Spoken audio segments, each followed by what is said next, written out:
Hi, I'm Dana, and I've recently had a couple of comments on different social media platforms saying that people wish they had my confidence. And it's the type of comment that kind of makes me giggle a little bit because it's so easy to sit in my bedroom alone with no one listening to me and no one seeing me, recording things to put up online, you know? Like, it's such an easy, stress-free thing for me. And I know that a lot of people struggle with, like, knowing that they're gonna post stuff online. I did it first as well. But the thing with doing it online is that I find online so easy. This is so chill. I could do this all day. I do this all day, every day. Speaking to people in person feels like a near impossible struggle for me. Like, I went to a really fun games night recently, like GAY, like for queer people, and I had someone ask me my name 3 times, and 3 times I told them my name, and I just couldn't make my voice come out loud enough for them to hear me. My best friend had to be like, oh, this is their name, and do the talking for me, and that happens quite often. Like, I have a very loud best friend for a reason, because I'm not, I struggle to actually get the words out. I struggle to get them out at a volume people can actually hear. I stumble over my words. I don't like to be looked at while I'm speaking. I have so many confidence issues in my life that just are not clear at all online. So I kind of wanted to talk about them a little because I think it'll both help some of you guys understand me better, and I get to get opinions and thoughts and stuff, and I think it's just an important thing to talk about. Self-confidence is very important. So that's already quite a long intro. Let's actually get into it. I'm gonna split this down into sort of what my confidence was like towards the beginning of my life and go from there. I was an extremely confident child. See, this is the thing. I felt very confident in myself as a child. I was very happy to wear what I wanted to wear, look how I wanted to look, just do my own thing and not really care what other people had going on, not really care what other people thought of me. But my family and teachers and people around me did not see that confidence because I was quiet, I was shy, I struggled to speak to people. I'm not confident in social situations, and even as a very small, very young child, that was abundantly clear to anyone around me. So I was assumed to not have confidence, and it was something that was brought up to me constantly as a child. But that wasn't the time to bring it up to me because I felt confident in myself, as a person, in my ability to do things. I was fine, I felt fine. I just struggled socially and struggled to speak to people and got very shy and didn't want to speak to people. But as I grew up, and especially when I hit my teen years, I started to really lose a lot of confidence in myself because I had more input. I was very self-contained as a child, and the things that I did alone. I played alone, I worked on things alone. I just generally got by and everything was fine. And then as I got older and hit my teen years and everything, it felt like every time someone saw me do something, every time I showed people something I'd done, just whatever I did as a person turned out to be the wrong thing to do. It turned out to be the wrong way to be. Just nothing about me was right. Nothing about me was praised. Nothing about me was treated in a way that would give me confidence about anything, every element of my being, every element of my personality, every element of anything about me was torn down, and I was made to feel bad about it, and I wasn't allowed to have any sort of self-confidence, whether it was my family, whether it was people in school, whether it was the boyfriend that I got at 16 and stayed with until I was 24. Yeah, every person I had in my life, and every interaction, not every interaction, but all the people I had in my life, family, friends, relationships, and a vast majority of interactions that I had with people were being told that there was something wrong with me, that I was doing something wrong, that and there was also a lot of expectation that I knew what I was doing, and I was doing things intentionally and trying to manipulate people or intentionally being stupid and whatever else. And I was just constantly trying my best and constantly being told that I needed to try my best. And it completely knocked all of the confidence out of me. By the time I was 18, I was scared of my own shadow. I didn't dress the way that I wanted to. I hated the way that I looked. I hated everything that I created. I stopped writing. I stopped painting. I didn't feel any sort of pride or confidence in anything about myself. It was gone. That's the thing, is in a lot of ways I blame myself and think that my self-awareness ruined my confidence, because I think there is also a lot of realizations that you're different as an autistic person, realizing you're not the same as everyone else, realizing that some things are a lot harder for you than they are for other people, and being diagnosed, and at the time not knowing why that was and just being like, why am I so incapable compared to everyone else? Why am I not as good as everyone else? Why does everyone else seem to find everything so much easier than me? You know, it just didn't feel like I had a single reason or single thing to be confident about. And the few times that, like, say I put together an outfit I really liked, say I wrote a song, painted something, I'd have this thing that I was really proud of and that I would be like, oh, actually, maybe I should have a little bit of self-confidence. Maybe something about me is good. Maybe I can do something. Maybe I do have some sort of skill or talent. I would show it to people. I would, you know, like, go out. I would exist as myself in an outfit that I liked and be told that I was stupid and silly and ugly and doing everything wrong and why you like this, what's wrong with you? And just every little bit of confidence that I had was beaten down and taken away. And one of the things that, like, it's like my fucking Roman Empire, okay? Every time I think about, like, my youth of doing, like, musical theatre and stuff, this is the thing I think of. Because I auditioned at one point for the part of Nancy and Oliver, and it was with a teacher that I really liked, like this musical theatre teacher that I had. And I thought that the audition went, you know, reasonably well. I was quite happy with it. I was like, that was not the worst audition of my life. I didn't get the part. I didn't actually get cast in the play whatsoever. And the teacher that I really liked came and spoke to me afterwards and was like, if you just had like a little bit more confidence, you'd get these parts. Like, if you just had a bit of confidence, you'd get these roles. And it's like, maybe if just one fucking time I got given the chance, I got told that I was good enough for something, I actually got the part, having done a decent audition, maybe I would have the confidence, you know? Like, I had a lot of situations like that where people would be like, oh, if you were just a bit more confident, if you just believed in yourself a bit more, you could have had this. And I'd be like, well, maybe if just once I was made to believe I was worthy of something, I would have more confidence in myself. Have you considered that, thought about it at all? But they hadn't. You know, and I'm someone who has spent so I left school at 16, went to college, dropped out of college pretty quickly, and from that point on as a 16-year-old, I was pretty much like, there is something so inherently wrong with me and I need to work on myself to be a person, like, not even to be a better person, like, just to be a person. And as much as some of it was very slow going, and finding out I was autistic, being able to work on myself as an autistic person to that capacity has made a huge difference. You know, I still did spend a very long time just trying to work on myself regardless, and trying to be a better person and trying to be able to function and cope and live a life, because I spent several years of my life just in my flat doing nothing, you know? Like, I went through the burnout, I've had so much anxiety, a lot of times things have been, like, so close to rock bottom, you know? Like, not actually rock bottom, but real close. So as I worked on things more and sort of, you know, it was very difficult because I was in an abusive relationship at the time, and my partner was constantly, like, niggling at me and telling me I wasn't good enough and screaming at me and just making slight little comments that made me feel like I wasn't good enough, and constant put downs all the time in many different forms.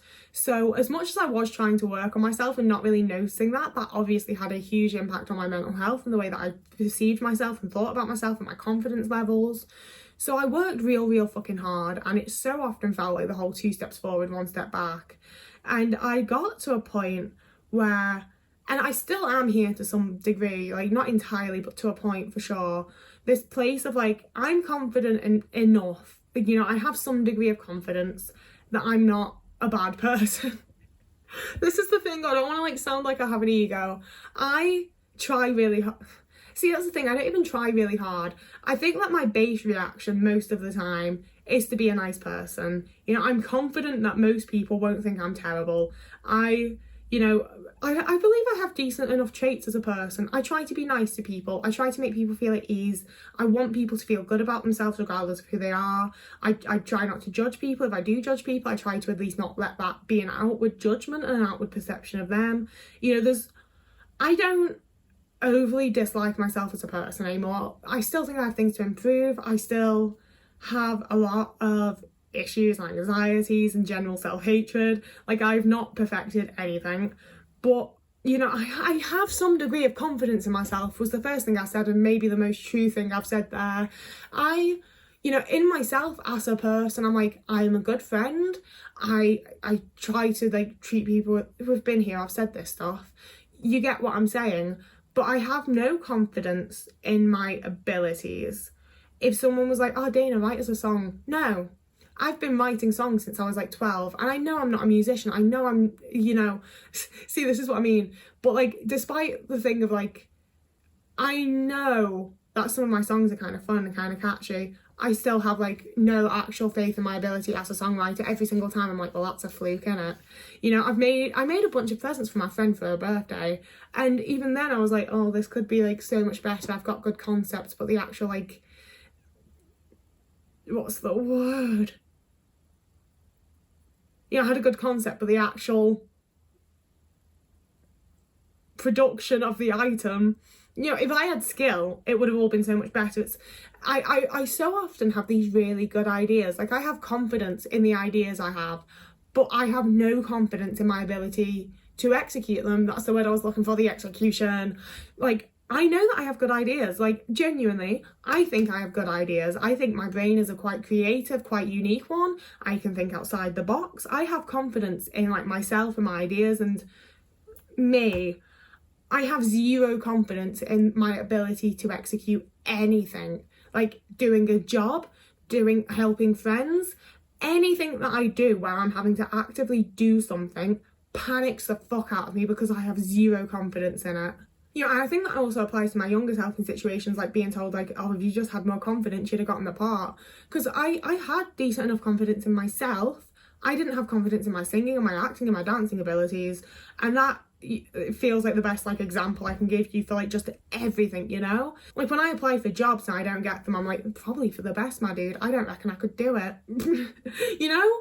Like, even when it's like the most like which I don't want to shade, like, I don't want to do a Kelly Osbourne and like absolutely shit on like blue collar workers, but it's also like, I can clean a toilet, you know? Like, not being funny, not being horrible, maybe I can't clean a toilet well, but just about any able-bodied person can clean, like, the job of being a cleaner. I might not do it well, you might not do it to like the best standard, you know, I might not be getting like a job at a top hotel in New York, I don't know where it has nice hotels, but you know, like, the job of being a cleaner, pretty much anybody can do.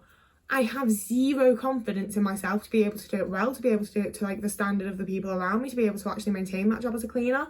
I can't do it. You know, you can see where that might start to like affect every, like, so many little parts of life. Like, I don't have a driver's license, and I don't think I ever will, because the idea of me being sat behind the wheel of a vehicle and being in control of this giant box with an engine that can run people over, I have no confidence in my ability to do that. You know, I can imagine myself driving like along a road, having the music on, singing along, window open, bit of Pacific Coast Highway. I can't imagine actually learning to drive and being able to like keep all of the like knowledge in here to be able to actually get into a car every day and drive. The idea of like getting into a car and sitting down and putting your seatbelt on and starting the car and like checking your mirrors and pulling out, like, I have no confidence in my ability to learn how to do that, remember how to do that, actively like, do that multiple times, be able to pass a test doing that. And again, most people can drive, at least people like me can drive, and I have no confidence in my ability to do it. And I won't lie to you, I don't really know how to improve that. I don't know how I'm going to get better about that. But I have been able to improve my self-confidence, and I feel like this might be backtracking a little bit, and if it is, I'm sorry.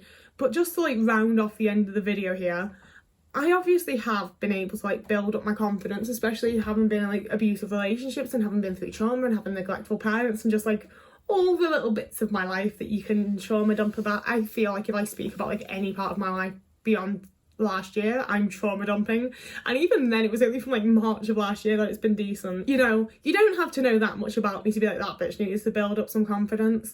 And I feel like I've so much been able to do it because I know that I'm autistic now and having that diagnosis. And I do think this is something that you can like take on board, I suppose, if you're self-diagnosed as well. A different video, but my opinion for like self-diagnosed autistic people is that you should be, if you're thinking that you're autistic, you should probably do what you can to accommodate to yourself as an autistic person and help yourself out. So definitely just take it on board, you know, think about it, see if it'll help you out. But actually just building confidence in myself as an autistic person, you know, like so many of the things that I really hated myself for, really got down on myself for, were autistic traits and things that I literally like cannot help doing as an autistic person, or cannot help being or feeling. There are things that like I can find better coping mechanisms.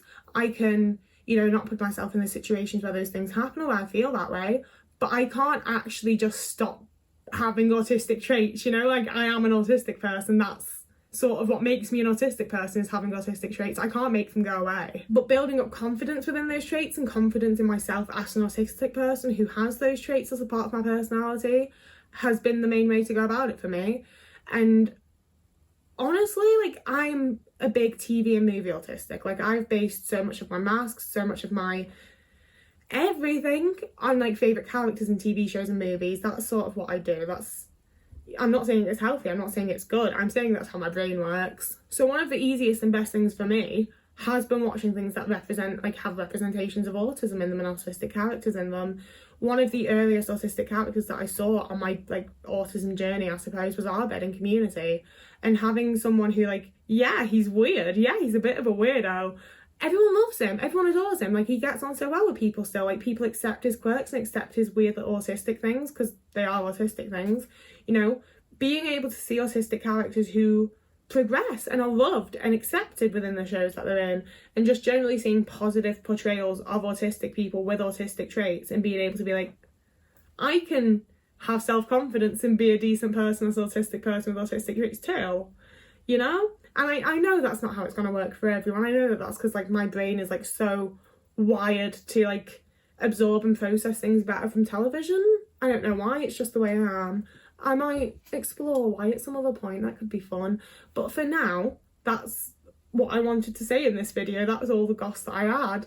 It wasn't gossip, it was thoughts, but still. As always, I would love it if you commented with any of your thoughts, any of your opinions on anything that I've said, any ways that you've built confidence, just anything you want to say about this topic. I would really enjoy reading, and will actually probably answer as well now. I'm posting here on Tuesdays, Thursdays and Sundays for January. It might continue after, I don't know yet. We're going to see if I actually manage it for January, because I might not. It's a lot of videos, okay?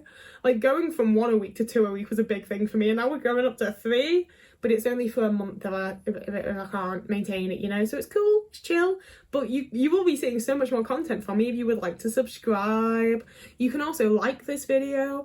You can follow me over on TikTok for daily content. You can follow me on Instagram for more occasional content. And you can follow me on Twitter if you want to know when new episodes of Doctor Who are coming out. That's all I talk about over there. It's just a Doctor Who fan account at this point, but with my face on it. You can also donate to me monetarily if you choose to via Patreon or Ko-fi, but there's never any pressures, never any, you don't have to. It's nice when I get paid for, you know, the hours and hours that I put into content without getting paid, because online content creation is ridiculous. And if YouTube's having so many ads and people having to watch ads on my videos, I should definitely be getting, like, actually paid, but I don't. But that's not your fault, so don't feel like you have to, like, personally contribute. We're in a cost of living crisis. Even in, like, non-UK countries, inflation's wild. Like, it's fine, you don't have to. It's the thing of, I feel like I need to just come up with a script for that bit, because I'm always so awkward.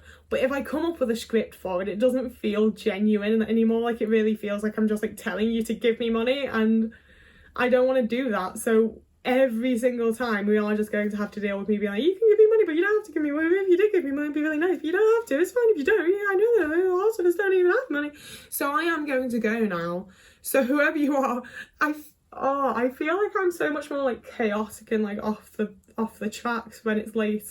It's not even late. It's literally, like, nearly 6 p.m. But I'm used to recording videos at, like, 2 p.m. when it's, like, daytime outside. So I feel like it's, like, nighttime when we're having a party. Whoever you are, wherever you are, I hope you have a lovely morning, evening, day, afternoon, week, month, year. I'll see you again in a couple of days.